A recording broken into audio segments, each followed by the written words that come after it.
we're back for yet another James Bond film. Huzzah! Yeah.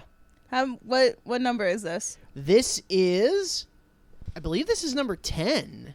Hang on. That can't be possible. 7, 8, as 9. This is Okay. number 9. That's a lot of movies. Yeah, Hannah. Think about it for a minute. Like, We've done this bit before. Don't think about it. okay. Well, then don't think about it. Not to immediately- Just live your life without ever considering it at all. Not to immediately shut you down. Yeah, well, it's not the first time. Oh. This week, it's The Man with a Golden Gun. What? Yeah. I'm going to guess that the golden gun does not belong to James Bond. No, it does not. He is not the man with the golden gun. Does it belong to Christopher Lee and his 3 nipples? It does belong to Christopher Lee and his 3 nipples. I only know that because you have not stopped talking about Christopher Lee and his 3 nipples. It's pretty good. Yeah, so The Man with the Golden Gun they thought they might do this as early as the 6th film. Way back, that was, the actual 6th film was On Her Majesty's Secret Service. Oh yeah, that train wreck. Yeah, so that's your favorite one, Hannah. Yeah, I know. It's terrible. I love it. Well, you might like this one then, because this is also kind of a terrible train wreck, but also a lot of fun.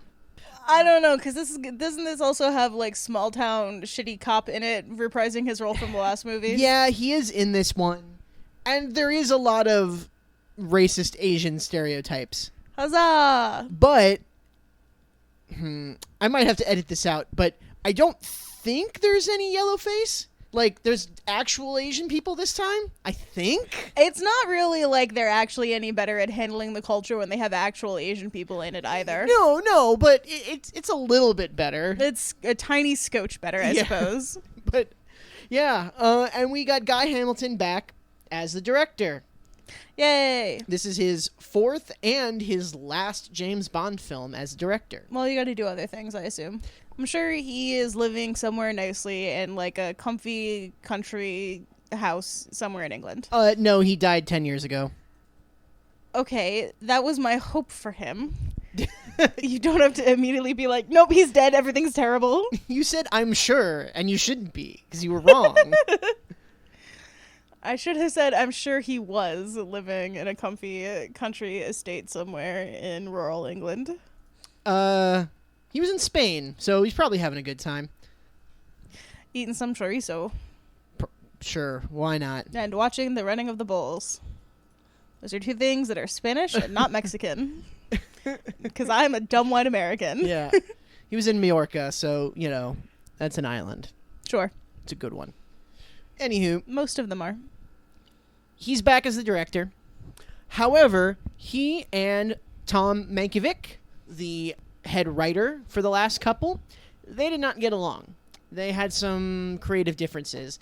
And so Mankiewicz, after writing the initial idea for the script, left, and they brought back Richard Maibaum, who was the guy before Tom Mankiewicz. 2 Bond legacy writers. Absolutely. But not Roald Dahl. I wonder what Roald Dahl was doing at this point. Writing a bunch of delightful children's stories. Almost certainly. Did you know that it's actually pronounced Roald because it's Norwegian? Fun. That's your fact for tonight. Pretty much most of the rest of the sort of production is back. Unfortunately, no Ken Adam again. Aw, beans. Yeah, I know. Stinks. But they are bringing in a Academy Award-winning cinematographer by the name of Oswald Morris. Oswald Morris was well known for doing, like, musical films. He, like, shot a bunch of musical films. He won his Academy Award for being the cinematographer for Fiddler on the Roof. Oh. He also did Oliver. So we know he can shoot big ensemble shots. He did The Wiz. Dip. His final film before he retired was The Dark Crystal. Oh, I love that movie. It Yeah. scared the pants off of me, and I haven't watched it since I was a very small child. Yeah, that guy, he knows how to shoot a film. He does. You Good for know? him. So, Tom Mankiewicz, obviously he didn't write the entire film, but he kind of had a lot of the original ideas that would eventually kind of make it into the film. It's still based on a book, though, right? Like an Ian Fleming book? It is based on the book, although, as with a lot of these films, it's only like half the book. A lot of it is kind of made up whole cloth or very loosely adapted. Do you think that when Amazon starts doing their thing, they're going to pull more from the book or they're going to pull more from the movies? I have absolutely no idea. it could go either way. I almost wonder if you sort of have to pull from the books to be different. Yeah. Yeah. But maybe not. I don't know. Last film, Live and Let Die, was largely inspired by... Yeah, Hannah was doing the song there. I'm sure we'll get to the song in this one, but it's not going to stand up. Oh, Hannah? Uh-huh. This is the worst theme song. Oh, no. Yep. Well, we go from the best to immediately the worst, huh? We go from the best to the worst and to the next one, which is once again maybe the best. Ooh. Yeah. The next one's really, really good. But Live and Let Die was largely influenced by blaxploitation films. Yeah. You know, it was a big influence to the way that it was written, the actors that they use, kind of the vibe of it. This one is also influenced by a popular genre of film that's going on right now. Can I guess? Yeah. Is it martial arts movies? It is martial arts movies. So a lot of this film takes place in Thailand. You know, a lot of it is filmed in Hong Kong. There is a lot of that look in the film. Sure. And you can definitely tell. And it really comes off visually very entertaining, I think. Once again, the budget is $7 million. That's been a solid number. It's done well for them. Why not do it again? We're making good money. If we put this amount in, surely that will never change. Yep. Roger Moore is back, but there was a minute there where he looked like he might not be. He signed a 3-movie deal, and this would be his second one, but he had other projects going on, and they kind of kept interfering with the filming schedule. So they kind of had to figure it out, but they were able to make it work, and this movie would only come out a year after the last one. Dang. Yep. Still, like that tight turnaround. Mm-hmm. This is, I think, the last one that there's any kind of tight turnaround, if I'm being honest. There's another 3 years before the next one, and then there's a couple of years before the next one after that. Yeah, I mean, that also does reflect, like, the changing studio makeup, essentially, yes. And also actors becoming a little bit more, like, personable to people, and then essentially getting more power in the studio process of, like, more power in the filming process to be able to say to the studio, like, I'm not doing a movie every fucking year. I'm fucking tired, my dude. Yep. He did do a film this year with Peter Hunt, who directed On Her Majesty's Secret Service, called Gold. I've not seen it. I don't really know what it's about. Gold, G-O-A-L, or Gold, G-O-L-D? G-O-L-D. Ah. Gold. Yep. And so that's kind of a fun little James Bond connection there. Christopher Lee, the villain, Francisco Scaramanga. Scaramantula! That's where they got the name. I know. Yep. So Christopher Lee was Ian Fleming's cousin. What? Yeah. No. What? Yeah. Wild. It's, yeah, crazy, right? It's astonishing how these connections keep happening. Apparently, Ian Fleming recommended Christopher Lee to play Dr. No in the first movie. In Yellowface? Yes. Okay. To be fair, well, no, not to be fair. Sorry, let me just phrase it this way. At the time, Christopher Lee was probably most well known for playing Fu Manchu. Oh, yeah. In a bunch of Yellowface films. He was also Dracula, to be fair. Yes. He was doing other stuff, too. But that's probably the thing he was most known for at the time. Originally, they asked Jack Palance, another actor. He had just played Dracula. Also, interestingly enough. They're going for a sort of Dracula vibe here in this James Bond movie. Yeah. Jack Palance, he was nominated for Oscar a few times, including for City Slickers, if you ever watched that. Oh, okay. Yeah. I was going to say, I know that name, but I couldn't place it. He's probably the most well-known, at least to me, for being the host of the Ripley's Believe It or Not TV show that was on in the 80s. Sure. Yeah. The music is once again being done by John Barry. He did the whole theme for the film and the scoring and everything in 3 weeks. That's not a mark of quality right there. That's not a good amount of time to do this. There are a bunch of musical artists that are like, I wrote this song in like one morning, like lying on my floor, and I'm like, that doesn't make a mark of quality to me. That makes me think that you're not a good songwriter. Well, okay, I don't want to get too into this. There is a thing as inspiration. There Sure. absolutely is a thing where you're like, oh, the thing just connects and it works and you can do it really quickly. And I would argue that sometimes those are the best songs. Like, those are the best pieces of music that you ever write. It seems to be a high risk, high reward kind of situation. Yes. Because, there's one Taylor Swift song that she wrote in a day and everybody loves it. And I don't remember what it is because I don't really care that much about Taylor Swift. Yeah. But also Jake Paul and his friends wrote that stupid Ohio Fried Chicken song in one day and bragged about how it only took them a day. Yeah. So, wild polar opposite of ends of results. Yeah, and that Cherry Pie song, that guy, he said he wrote it overnight, and his whole life for the rest of his life was defined by that crappy song he wrote overnight. Yeah. It happens. I think the big difference between good written in a day and bad written in a day, good written in a day is I just felt so inspired I spent all day writing it and it was great. Bad written in a day was I only had a day to do it and I just had to put something out. I slapped this shit together real fast because I had an ad sponsorship to do. Exactly. So John Barry, he scored the music again. Remember last time it was scored by George Martin. Yes. And, Paul McCartney did the theme. Barry, this is not his best work. He has said since then that he hated this theme. He wrote the music. Don Black was a songwriter at the time. He wrote the lyrics, and a Scottish singer named Lulu performed it. Oh, I know her. Yeah. Yeah, she's semi-famous. Yeah. I didn't really know a ton of Lulu songs, but, she exists.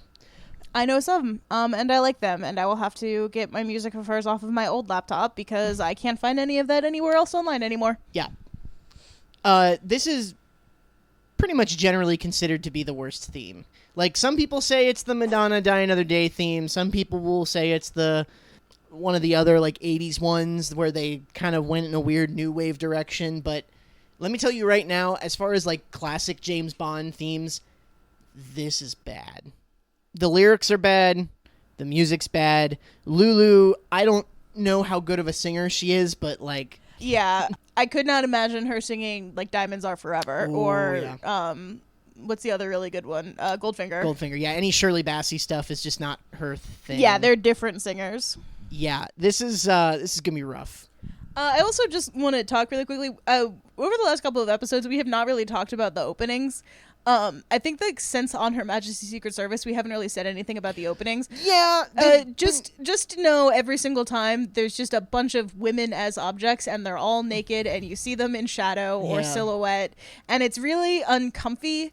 I am a bisexual woman. I like women. I like women's bodies. I am not attracted to any of this nonsense. This looks gross and uncomfortable. Yeah, you and I talked about it while we watched the intro for Live and Let Die. Every cool image that there is, and there are some cool image, is undercut by dumb bullshit. And it's not even so much the feminine form, sure, that's a staple of it, but sometimes it's needless and over the top, and it doesn't even look that good.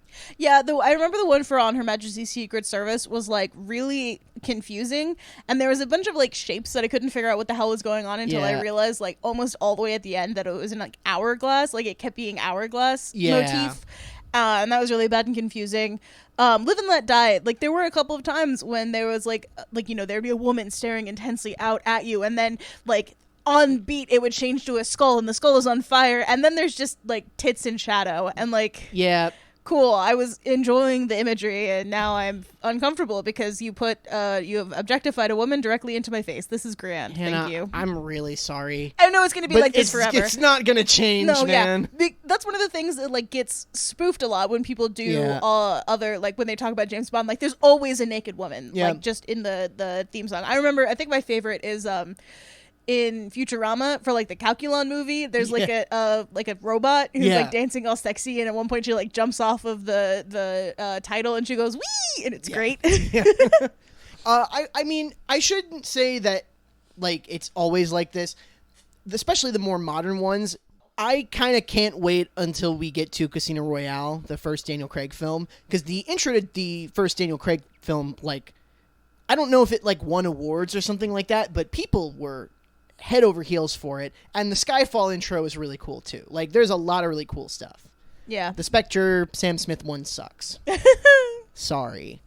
Anyway, it's always got to be a bad one in the bunch. Yeah. So let's watch this horrible theme. Huzzah! And then watch this not that great but kind of fun movie. Yay!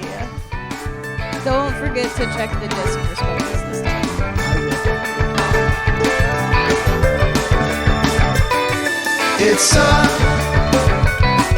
It's such a sunny day, such a sunny day, such a sunny day, waves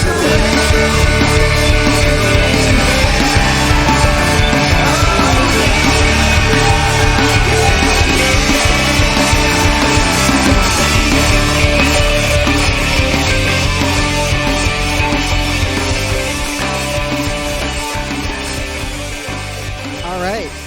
So, how'd you feel? I don't hate it as much as I hated the last one. Yeah.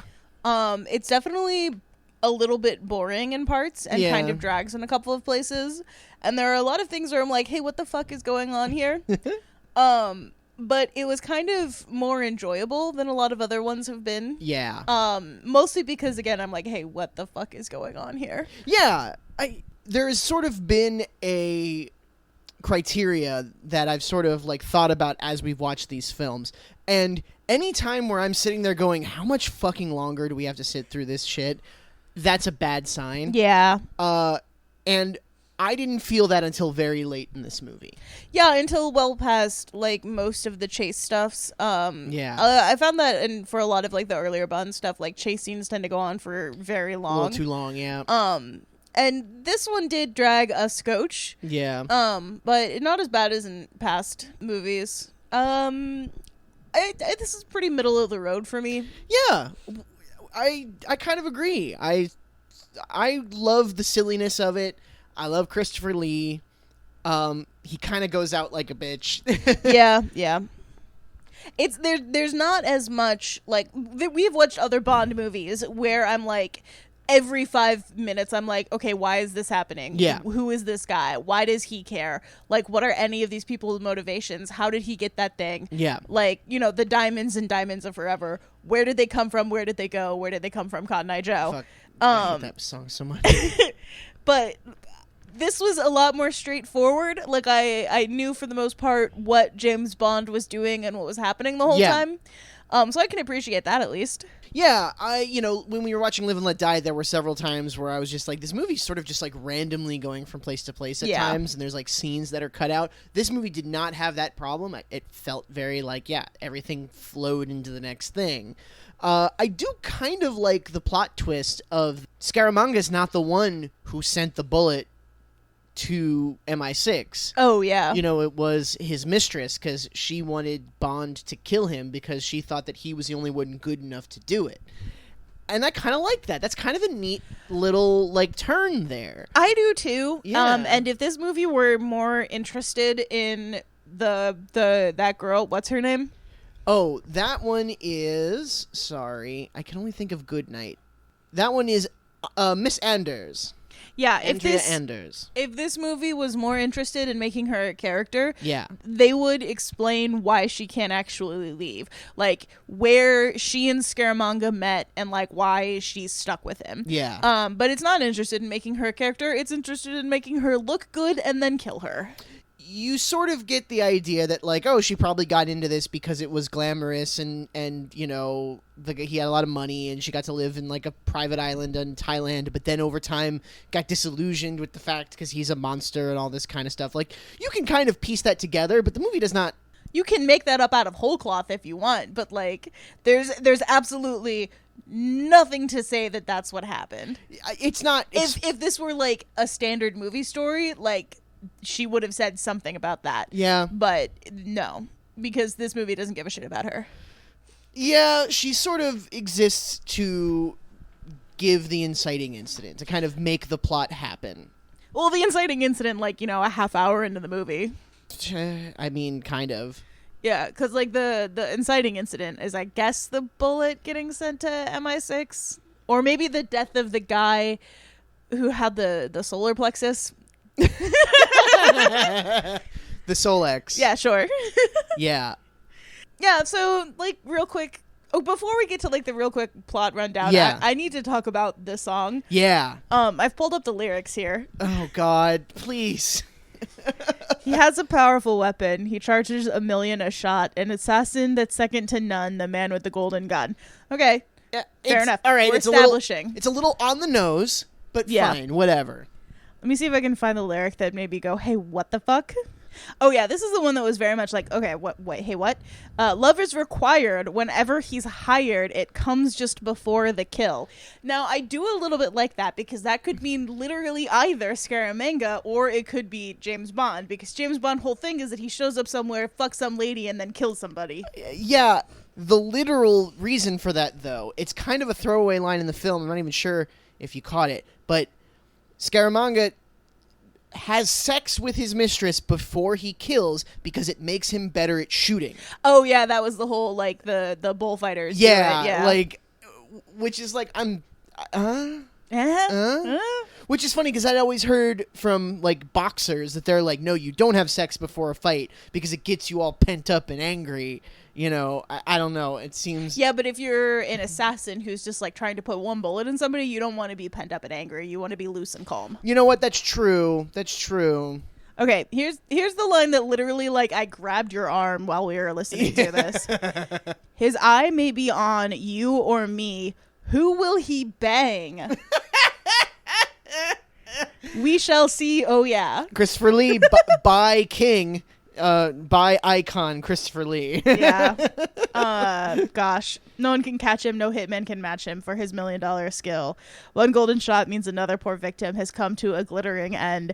If you want to get rid of someone, the man with the golden gun will get it done. Yeah, that's another He'll problem. shoot anyone. There's a problem with the lyrics is that they rhyme, but they don't have like a consistent rhyme scheme. They sort of like rhyme in weird places, and boy, it's bad. And poor Lulu is doing her best. She's doing her best. She sounds really good. It's just that she's not a good choice for this particular style of song. Yes, agreed completely.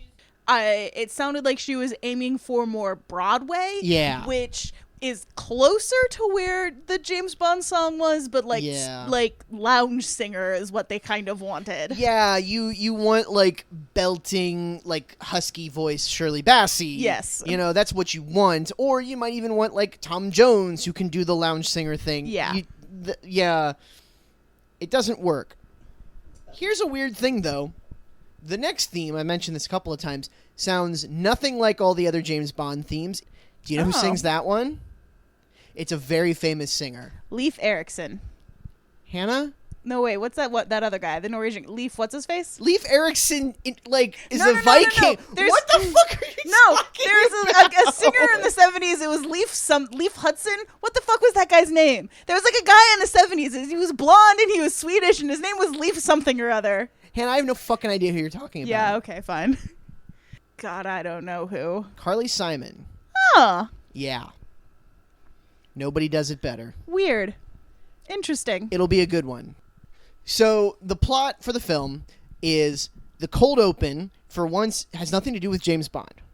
Oh, yeah. It is Scaramanga, who we know later as Scaramanga, invites this guy to his island, who's like a gangster, is what he looks like. He's probably another assassin. Yeah, I think the implication is that he's like a Chicago hitman for like, because he kind of makes that reference to Al. He's like, oh, don't hold it against me, Al.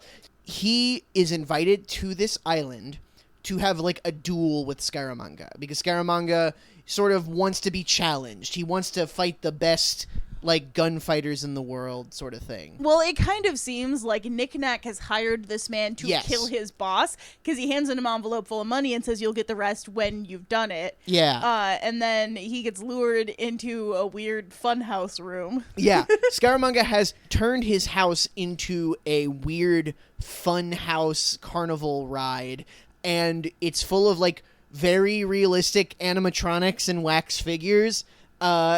And one's like a cowboy guy, and one is supposedly Al Capone, like a bunch of like Chicago gangsters. Yeah. There's a bunch of mirrors everywhere to like confuse you, and like random panes of glass. Yep.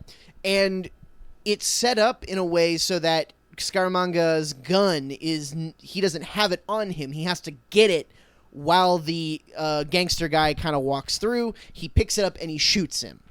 You know, and it's kind of like this cat and mouse sort of challenge that he's making for himself. And at the very end, we see the wax figure of James Bond. And he shoots the fingers off James Bond and sort of like makes some kind of boast. I can't remember exactly what he does. Yeah, you know? he says something like, I'll get you one day or whatever. Yeah, exactly. And your little dog too. And then the credits happen, and when the credits come back, there's a meeting where M and a bunch of other people in intelligence bring James Bond in and say, hey, we got a bullet from Scaramanga because we have his fingerprints, and it has your, number 007 etched into it. So he's trying to kill you. Yeah, you're his next target. You're his next target. We're going to take you off of this case so that you can kind of lay low for a bit. Yeah, the case of the guy with the solar plexus. I'm never going to remember it. Also, it's the Solex. Whatever. It's like a Rolex, but with solar. Yeah, it's not a real thing that exists, but No. solar plexus is, and so that's the word that I remember. Also, I'm probably going to call Scaramanga Scaramantula a couple of times. Yeah. Because, again, that's the thing that I am more familiar with. From Venture Brothers, yes. From Venture Brothers. From one of my favorite episodes of Venture Brothers. It's a great one, yeah. James Bond has been working on a case where he's trying to get solar power information from this scientist. Because it's the 70s and it's the energy crisis. Yes, it is the 1973 energy crisis. That's like a huge part of the film. Interesting and kind of timely in a cool way. He goes to Beirut. Yeah, what's his face? Scaramantula, killed another 00 agent. He killed 002. Yeah. But they couldn't verify that it was him because they never found the bullet. So he has to go talk to 002 was in the arms of a woman. And so he has to go talk to her to, see if she knows anything about what's going on. Yep, and that woman is a belly dancer in Beirut, and she wears the golden bullet in her belly, in her belly button, yeah, as her quote-unquote good luck charm. She says that she and this guy, William Fitz whatever, were wrapped up in each other's arms. Her eyes were closed. And then he got shot through the neck. And then she found the bullet and was like, oh, this is a lucky charm. Yeah. I'm going to wear this every time I dance. And she also didn't remember who the guy was when James Bond first asked the question, which is just bullshit. Bullshit. If you've got the bullet in your belly button right now, if someone said Bill, what's his name, you would know. Yeah. Immediately. So anyway, James Bond is seducing the woman, as he does. He kisses her belly, and at that point, he's attacked as he's trying to get the bullet with his teeth, and he swallows it. And so then he fights. And then, 3 mooks come in, and he has to fight them, and, they're just in this this dancer's dressing room, and they break everything she owns. Every single thing she owns. There is not an unbroken object in this room after they leave. And when James Bond eventually wins and ducks out the side door, she's like, my lucky charm. Ma'am, everything you own is broken. Yeah. You have to buy all new stuff, and you were a belly dancer in Beirut in 1974, so I don't know how much money you're making. I tend to doubt it's much.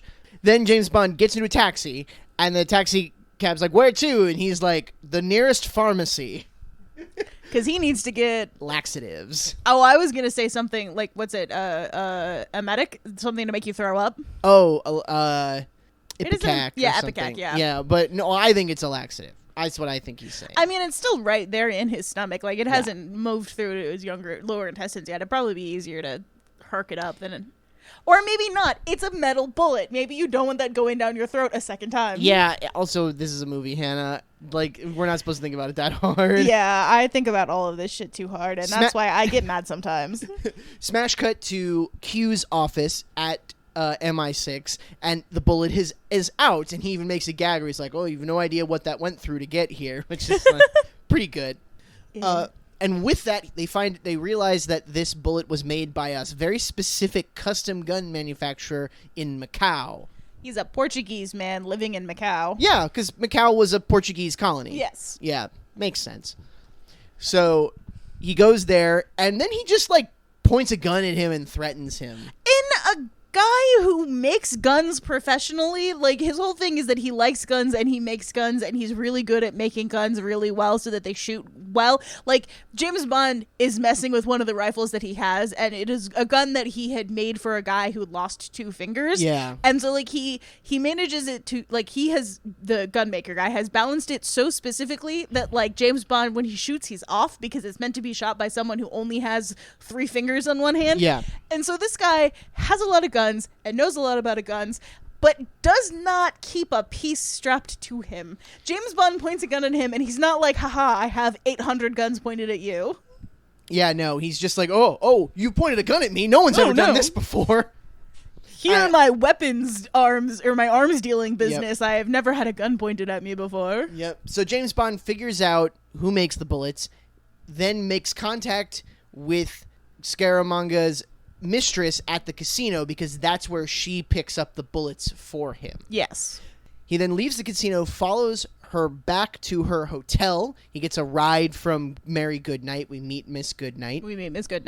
And he then tries to seduce Anders at the hotel. He doesn't. He does not do Initially, he's not aiming to seduce her. This is the cruelest that James Bond is to a single other person, and it's some fucking lackey for a bad guy. Like, James Bond is constantly in... Sorry, I'm very mad about this scene. James Bond is constantly in situations where people are literally threatening his life, or he has to get information out of them, and he has always been fairly calm and cool and level-headed and just, like, outsmarted them or whatever. He breaks into this woman's hotel room, tracks her, like, goes into the bathroom while she's taking a shower, forces her out, and then literally, like, shoves her onto the bed and twists her arm and says, I'm gonna break your arm if you don't tell me the information that I want. This is the cruelest that James Bond has ever been, and it is to a woman who has never threatened him once. Yeah. There are people who, like, in Pussy Galore was like, I'll fucking kill you, and he seduced her, and like, that's how he got shit from her. I mean, he forced himself on her. Yes, true. He thought he was being charming in that situation. He knows that he is being cruel in this situation. Yes. And it is to a woman who poses no threat to him at all. I mean, she did pull a gun on him. She did pull a gun on him that one time, yeah. But I mean, that's usually enough.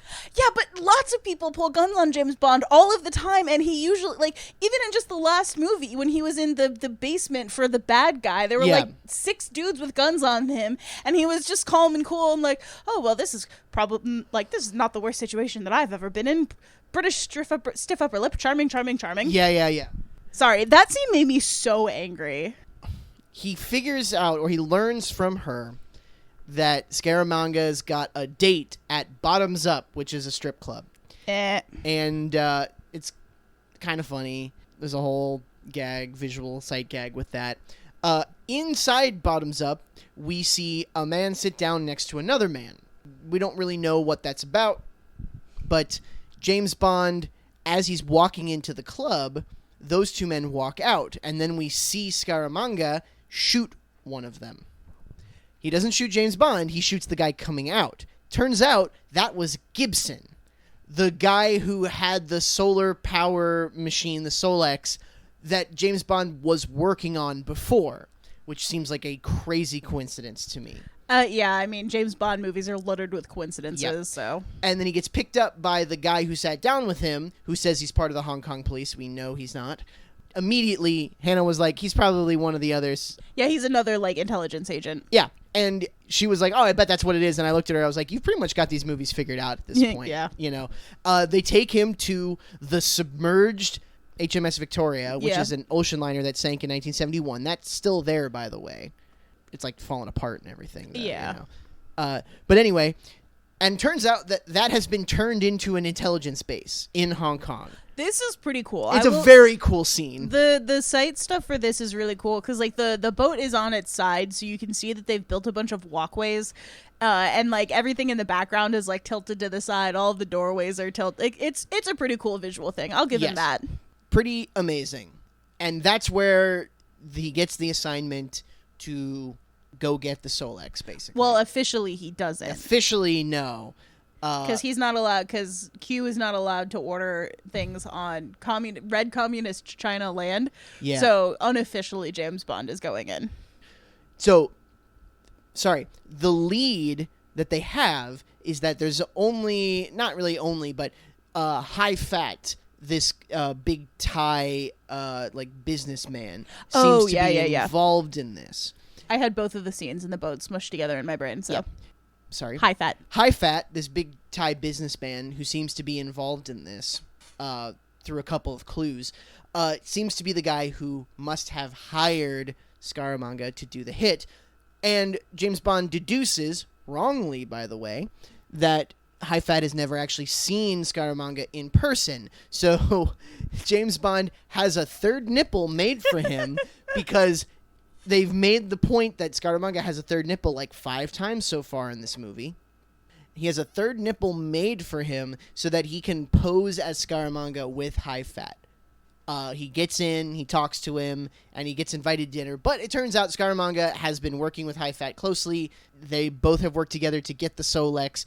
Like, they're working together. They already know what each other looks like. James Bond is essentially walking into a trap. So he walks into the trap, gets his ass kicked by 2 sumo wrestlers and Scaramanga's servant, Knick Knack, who is played by Hervé Villechaize, who is a little person. Knick Knack was fully going to kill him with a trident. He was about to kill him with a trident. Yeah, he was going to solve everybody's problems and just fucking kill James Bond right there. And then High Fat's like, no, not here. This is my house. Take him to school. And you're like, what the fuck does that mean? They take him to a martial arts school so that we can have a 10-minute, 15-minute scene where people do martial arts at each other. And then James Bond has a boat escape. Yeah. And the boat escape's fun. So this martial arts school has all these guys there, and James Bond just escapes them easily because he's James Bond. And then they start chasing after him, and then his Lieutenant Hip, the other agent he's been working with, shows up with these 2 women who he says they're his nieces, which seems kind of weird. Like, why would he bring them? Well, it turns out they're like martial arts expert. Yeah. And they kick the asses of all these dudes. It's actually kind of a fun scene. It's really fun. I enjoyed it. I wish they were in more of the movie. Yeah, me too. They're great. So they're kicking ass, and then they escape in a car, and then James Bond gets in a boat, and he escapes in the boat. Yeah, there's like this weird thing where like Lieutenant Hip is like, everybody get in the car, and so like he gets in the car and his 2 nieces get in the car, and then he just fucking drives off and leaves James Bond running behind him. Yeah. And the 2 nieces are clearly like, hey, you forgot that guy. Yeah. And he's just like, nope, we're gone. Yeah. And then during this boat chase, which is very fun, like there's a lot of cool little bits here, James Bond happens to run into J.W. Pepper from the last movie. I had before the boat chase started, I had been making jokes about like, when is this guy gonna show up? And I said something along the lines of like, oh, he's just gonna be like on vacation, and then like the boat chase is happening, and he's gonna be like, oh darn it, there they go again. And that's exactly what happened. Literally exactly what happened. And then there's a bit at the end after he's like getting away, when the American cop guy, like his wife has gone off to buy some touristy thing, and there's this very cute baby elephant, and whatever his name, JW whatever, looks at him and is like, God damn, you're ugly. And I'm like, God, I hope you fall in the river. And the elephant pushes him in the river. Yeah. And it's great. It's a beautiful moment, and that moment probably redeemed this movie for Hannah in so many ways. It was really good. I enjoyed that. Yeah, I think, in Live and Let Die, J.W. Pepper is like just totally unnecessary, and the comic relief just doesn't work. In this one, the joke is on him, so it's maybe a little bit easier. He could have not been in the movie and it would have been fine. It would have been fine. But like, it's not the worst callback that could have happened. No, and he's never back again, so... Oh, this is the only other movie that he's in? That's it. He's just in these 2. Thank God. For some fucking reason. So James Bond escapes in the boat, and then he has to continue escaping. Oh no, he has to chase down Scaramantula. Well, so if I'm not mistaken, he reunites with Mary Goodnight after the boat chase. And then... Oh, yeah. Yeah. While he does that, Scaramanga kills High Fat with the golden gun and takes the Solex. So now Scaramanga has the Solex. Anders, the lady, finds James Bond and reveals that she sent the bullet, which is kind of a good twist. I'll give him that. She wants him to kill Scaramanga and says, I'll bring you the Solex. Yeah. And he's like, okay, cool. What should we do? And she's like, meet me at a Mai Tai fight. Yeah. So they go to a Mai Tai fight. James Bond sits down next to her, and it turns out she's already dead. Scaramanga has already killed her, and she's just sitting there. From, like, presumably way across, like, the other side of the whole stadium. Yeah, we're not really sure when it happens, but that's what happens. James Bond looks around thinking, oh, is the Solex here? And then Scaramanga's like, it's not in her purse. I already looked. And he introduces himself to Bond, and Bond is like, oh. So they kind of meet for the first time. Yeah. It's a nice little scene. Scaramanga sort of gives his backstory. He's like, I was born in a circus, and I was friends with an elephant, and I shot the guy who was mean to the elephant, and I thought I liked animals, but actually I just like killing people. It's really dumb, but Christopher Lee sells it. Like, he does such a great job. Bond is able to grab the Solex because it fell on the ground and hands that off to Goodnight, who takes it. Scaramanga is like, hey, we don't have any trouble. I killed her. We're good. Don't follow me. So then James Bond and Lieutenant Hip leave, and Goodnight, trying to be a good agent, a good spy, follows Knick-Knack specifically. As he gets into the car, she opens up the trunk to put a homing device, and then Scaramanga pushes her in the trunk, and now James Bond has to follow Scaramanga in a car. This is another thing that makes me really angry, because these movies bend over backwards so that everything that James Bond does works. Every he constantly stumbles into secret plots and hidden people and all of this kind of stuff. And if James Bond were to be the one who had planted that device in literally the exact same way, the movie would just let him have it. Yeah. But because it's somebody else, that person, they're just not as good as James Bond. It's something that annoys me a lot with, there are other movies where this happened too. Like, in the last movie, maybe not one of the last movies, but one of the other movies, there was during a car chase, James Bond jumped a thing, right? Yeah. And then someone else went literally off the exact same thing, and they just kind of went poot, and their car crashed. Yeah. And so it's very much James Bond can do these things because he's James Bond. Yeah. But if anybody else does it, you're gonna fucking fail because you're not James Bond, you're not as cool, you're not as good, you're not as smart, and you're not as tough. He's got plot armor. And also... Well, it also annoys me, though, because James Bond then, makes fun of people for doing the exact same thing that he would have done that would have worked out for him. He gets mad at her that she was doing her fucking job. I think what the movie is trying to do, and I don't know why they decided to do this, I think it's possibly... So, we'll talk about the reviews here pretty soon, but Britt Eklund is lambasted for this role. People are like, she's terrible, which I don't understand why they pick on her versus other women in these movies, but for some reason she was like she's a terrible actress, horrible. Why was she even in this movie? Can I tell you why she was lambasted? Why? Sexism.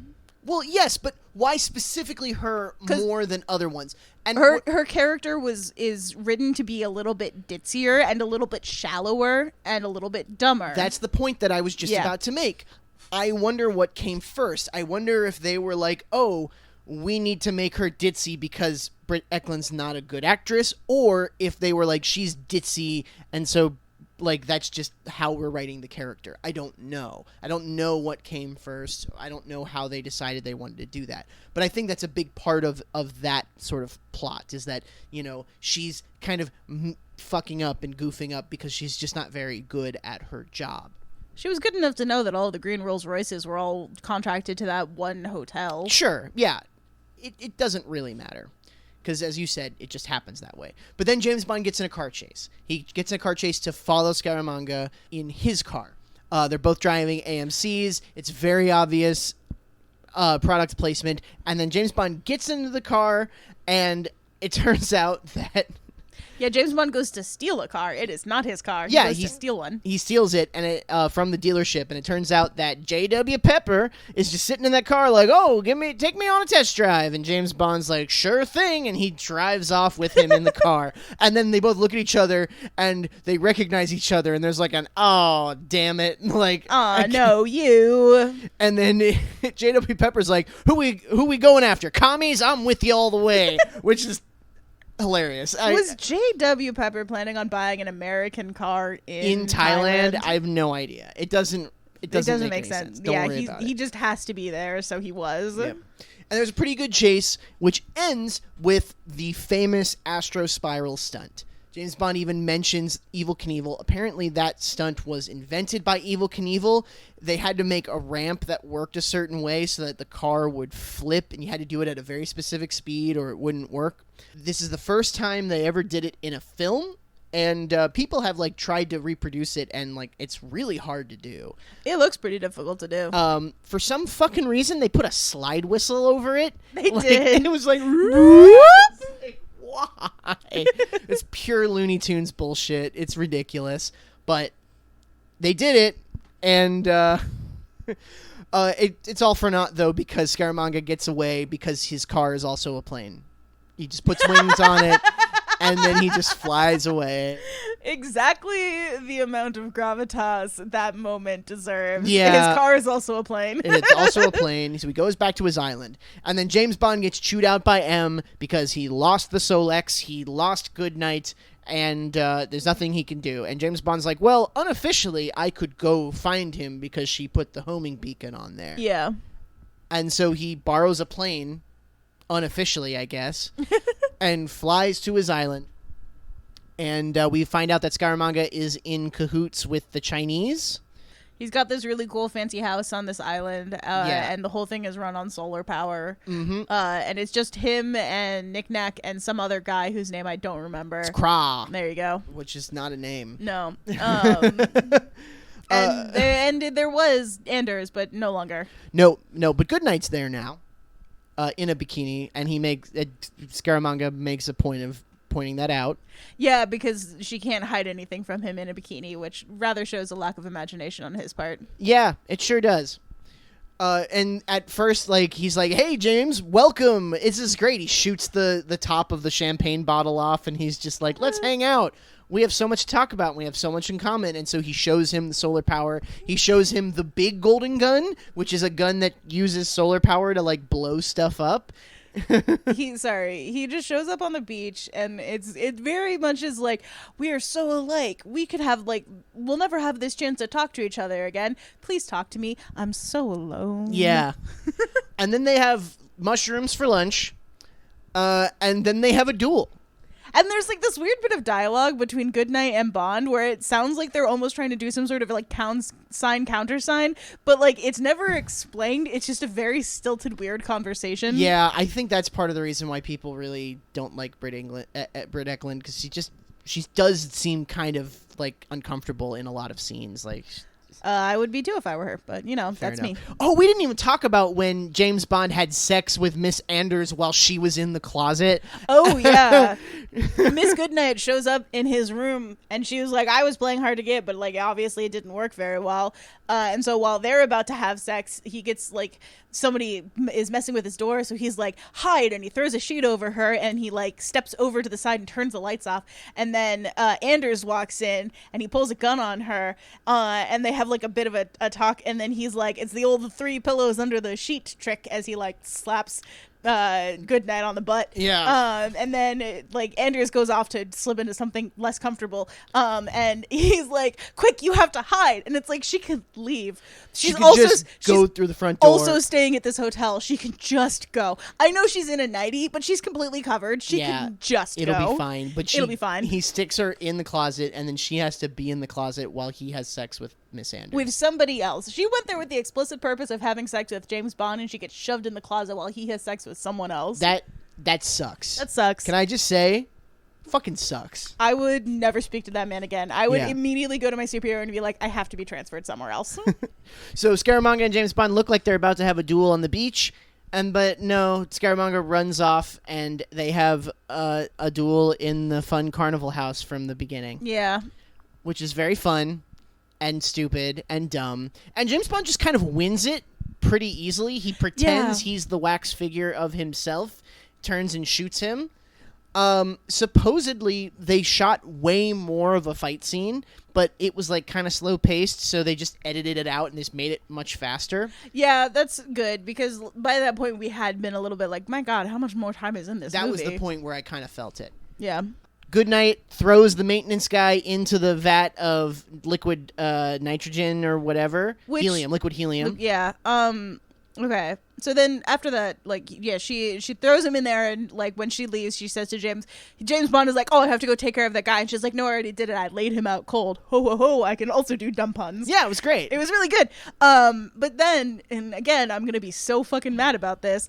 Apparently, this open vat of liquid helium has to be kept at absolute zero, or else the whole place is going to explode. That makes no fucking sense. It makes no it's an open. Also, she like whacked him on the head, and he just fell off the side of it like a floating walkway that did not have another. That's an OSHA barrier. violation. That's an OSHA violation. Yeah, that is an OSHA violation. And then, so it was also directly over the open vat of liquid helium that has to be kept at absolute zero, or else the whole place explodes. Yeah. It's just like, it's really dumb. So like they have to go get the solar plexus.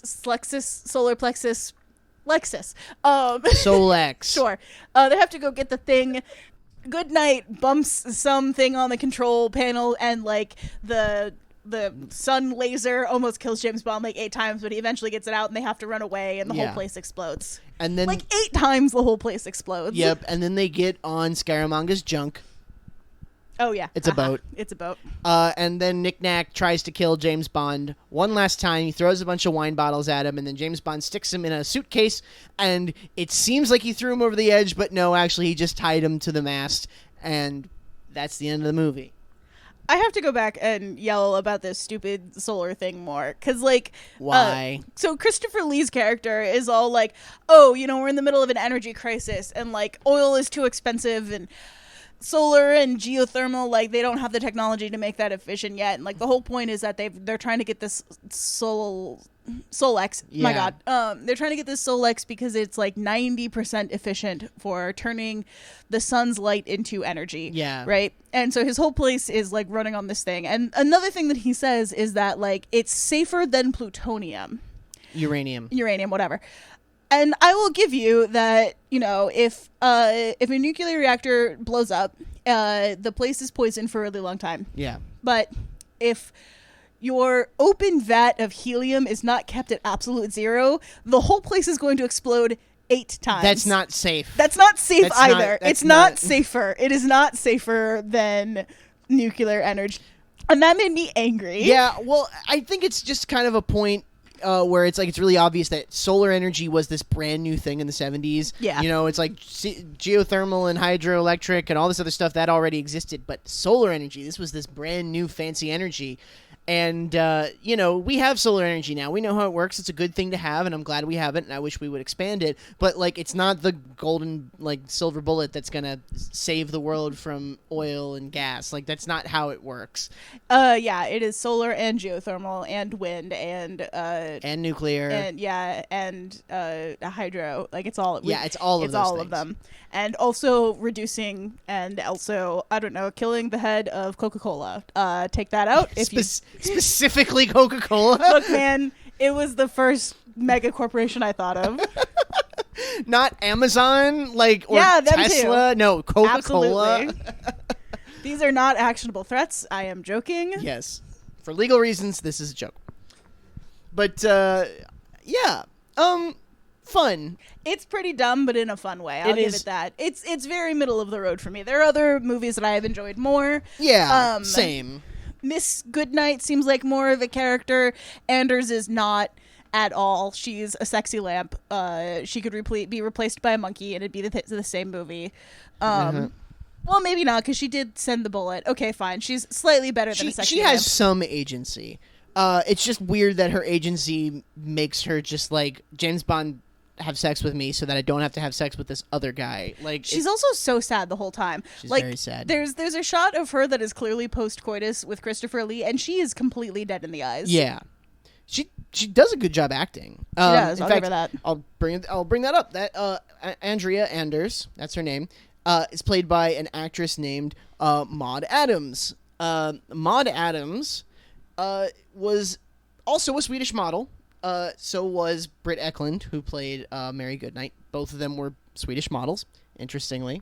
Maud Adams will actually be in another James Bond movie. As a different person. Yeah. Yeah, because she died in this one. Mm-hmm. In fact, she's the dumbest named character of them all. It's not what's her face Christmas, the Oh, no. nuclear physicist. No, it's so worse than that. What is it? She's Octopussy. Oh, god damn it. Yeah.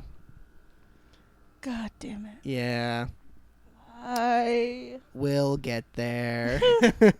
Yeah. Britt Eklund it plays Mary Goodnight. People did not like her. And to be fair, she's not an amazing actress. She's okay.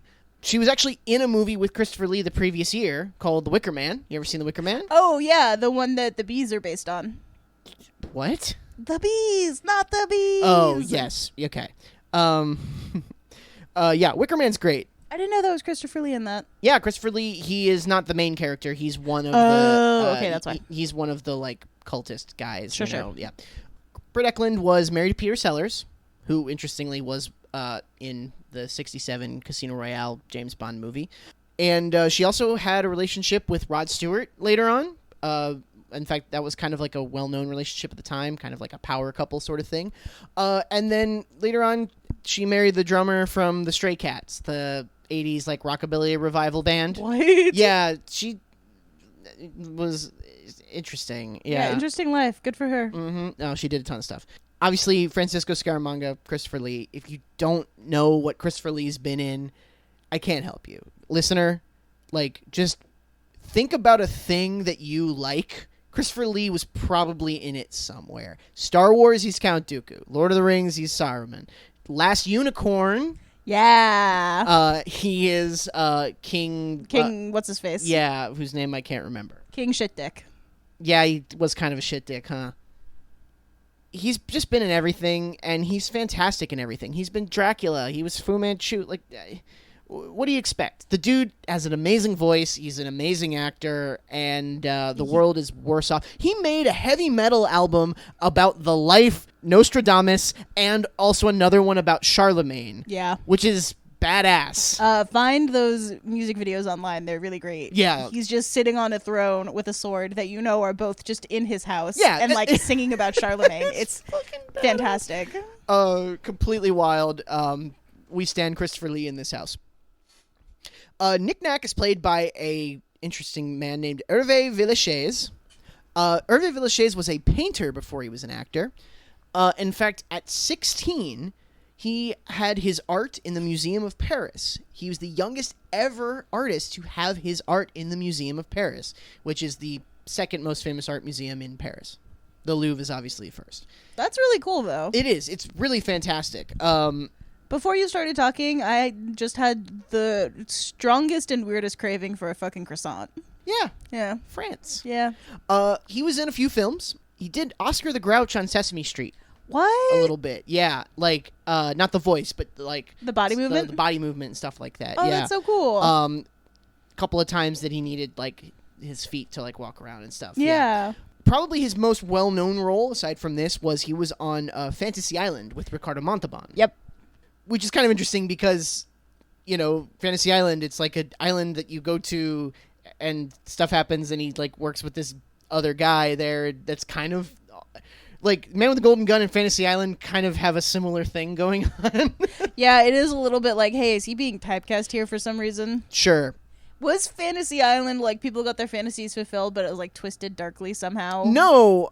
My understanding of Fantasy Island, I've never watched it, but my understanding of Fantasy Island was that it was you would go there and you would have your fantasy fulfilled, and it was always in like a way that you learned a lesson. Ah. You know, so it was like, you know, oh, my child died and I go to this island and I can see my child again, but like it's more about like learning about how to like move on and stuff like that. I will look this up after, and if I'm wrong, I'm gonna cut it out. But I'm pretty sure that's what the show was kind of about. Sure. Ricardo Montalban, cool guy. Hervé was a bit of a womanizer. He did some not very cool things to women that he worked with. Oh, no. Yep. And he also had like some really bad mental health issues. I'm not going to specifically say that. It's pretty dark, but, you know, you can look it up. From what I understand, there was a movie made a few years ago about his life that starred Peter Dinklage. That was supposedly really good, and in fact includes some recreations of scenes from Man with a Golden Gun in it. Oh, interesting. Yeah. Very cool. I'm gonna probably want to watch that at some point. Yeah, that sounds cool.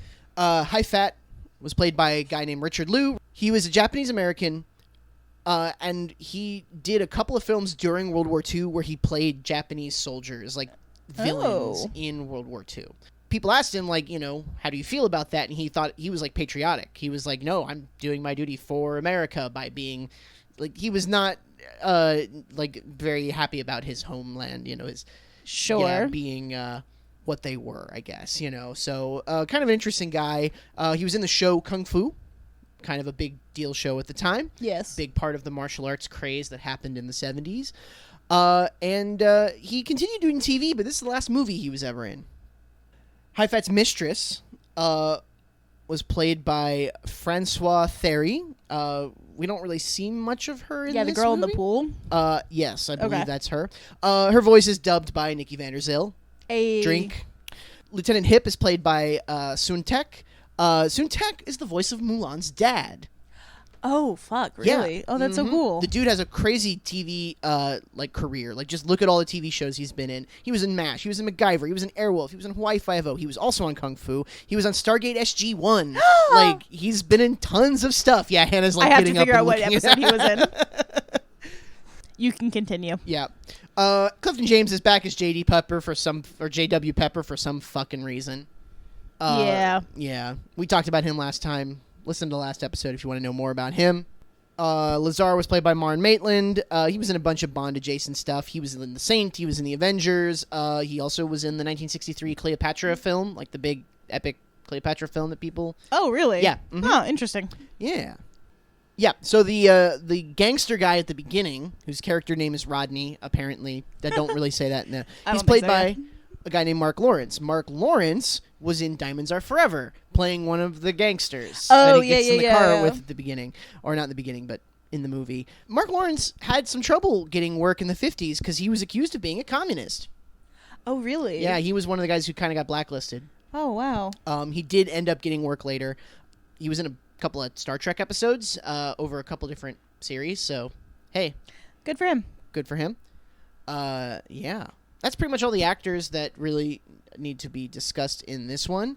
This movie was pretty widely panned at the time.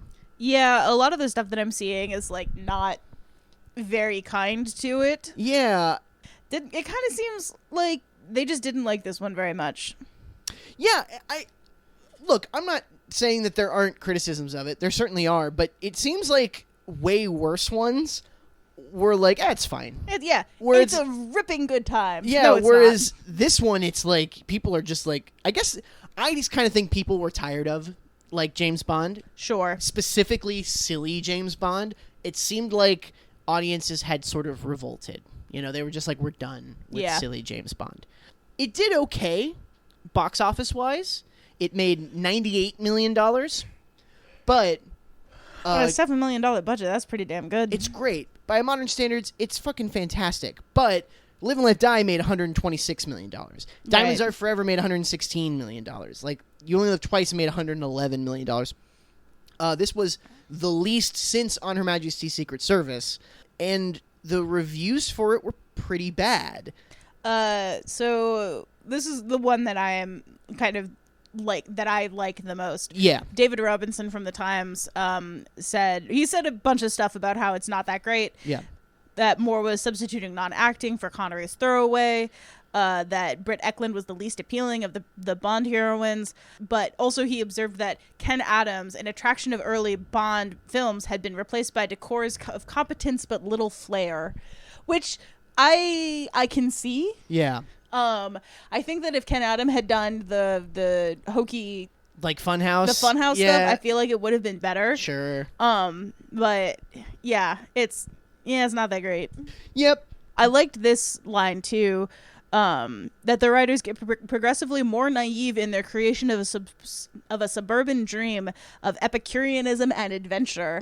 Like, just kind of saying, like, hey, they're, like, flattening these movies so that they appeal to a wider and wider audience, and in that they are losing some amount of charm. And you know what? I can kind of see that, With Live and Let Die, we kind of mentioned that they were influenced by blaxploitation films, and then this one was very influenced by martial arts films. You kind of get the idea that they're becoming less Bond films and more, like, general films. They're made for everybody to watch. Yeah, they like at this point they don't have trust in the genre of a spy movie, so they're Yeah. trying to do a spy movie, but it's also another genre. Yeah, exactly. And I think that's a legitimate criticism. Oh yeah.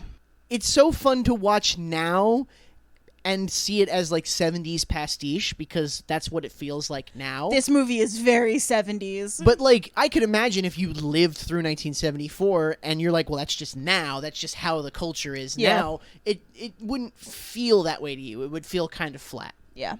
If If you are currently on TikTok and you're trying to find inspo for your 70s like retro Oh, look, yeah. just watch this movie and check out some of the people in the background and try to do that hairstyle.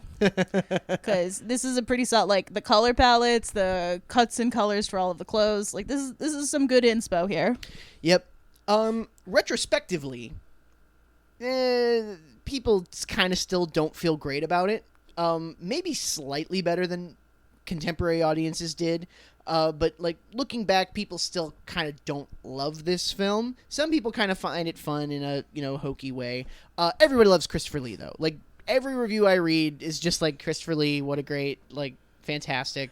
He was clearly having fun too. Yeah, and he was in lots of these kinds of movies. Yes. He was in so many movies that were really bad that he just like got to do whatever and be this like megalomaniacal, like bigger, larger than life villain, and he just got to have fun with it, and he did such a great job with it that what are you gonna do? And the man with the golden gun specifically kind of is an iconic bit of James Bond aesthetic, Sure. The fact that it's made out of like lighters and like cigarette cases, and it's like a fountain pen, you like put it together. It was apparently designed by a lighter company. Like that was interesting. Yeah, really kind of neat because it doesn't look like a gun, because it isn't really a gun. Yeah. It just kind of has the shape of one. Vaguely. Yeah, vaguely. Interestingly enough, this is the last Broccoli and Saltzman co-production. Oh, really? Yeah, we'll get into it next time, but Saltzman basically has to pull out of doing these films, and so it's just going to be Broccoli heading Eon Productions going forward.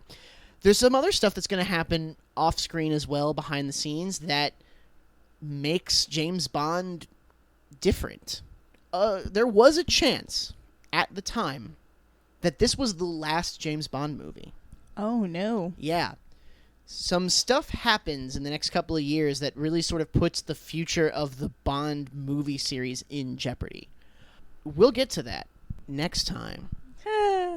Anyway, Ba-da-ba-da. but at the end of the day, yeah, probably middle of the road. I actually liked it more than even I remembered it to a certain extent. Yeah. But at the same time, it's not one of the better ones. It's pretty solidly middle of the road. Yeah, I'd agree with that. Mm-hmm. I really have to like actually put some time into like ranking how much I liked these movies because I kind of haven't really been doing that. Yeah. Oops. Well, we'll see you next time Toodles. for Spy Who Loved Me. Hannah and Donovan will return in. Man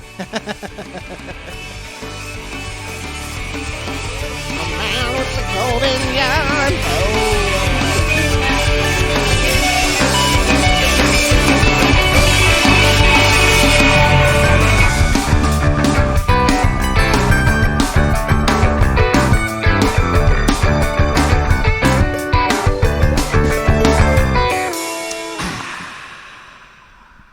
Thanks for listening. You can find us at mythingyourthing.com or at mythingyourthingpod on social media. Thanks to RK Maroon for letting us use their song Macaroni Art from the EP You Can't Eat Horses. You can get it at rkmaroon.bandcamp.com. If you have a thing you think we should talk about, email us at mythingyourthingpod@gmail.com, and maybe that could be our thing.